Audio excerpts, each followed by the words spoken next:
Morning students.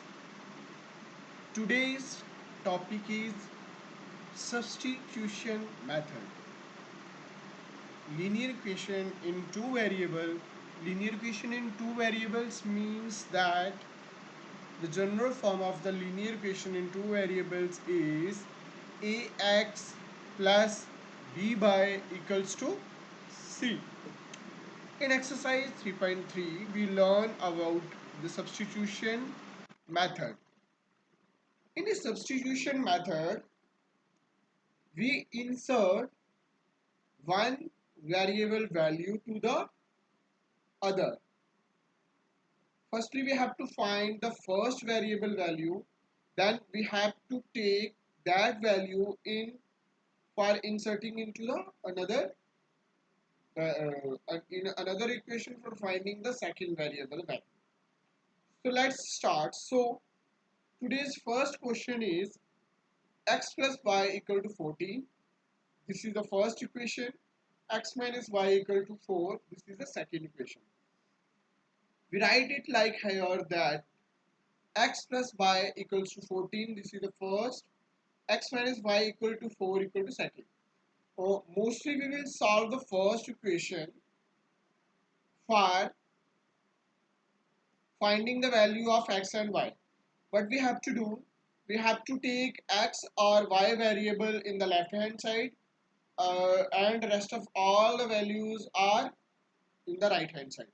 Means that we have to take here only one variable, either x or y. Then we can say that this is the third equation and we have to insert that third equation into the second equation.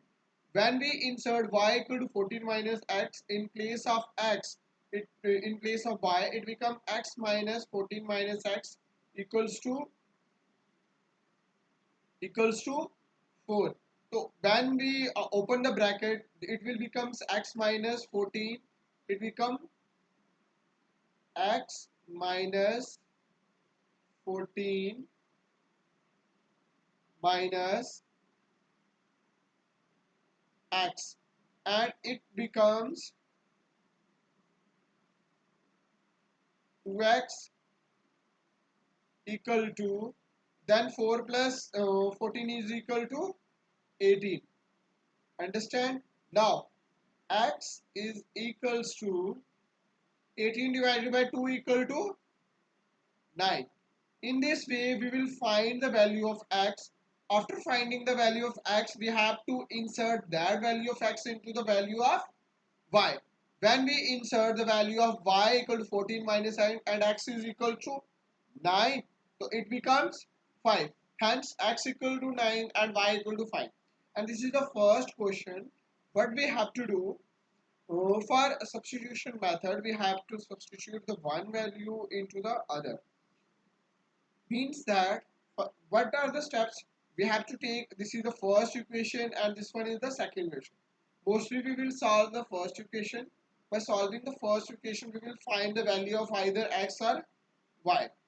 After finding the value of either x or y, we have to put the value of y or either x in equation second. When we put the value of y in second, the result will be like this: x minus 14 minus x equals to 4, and after that we can find the value of x equal to 9. Putting the value of x equal in equation third, we get this, and this is the value of x equal to 9 and y equal to 5.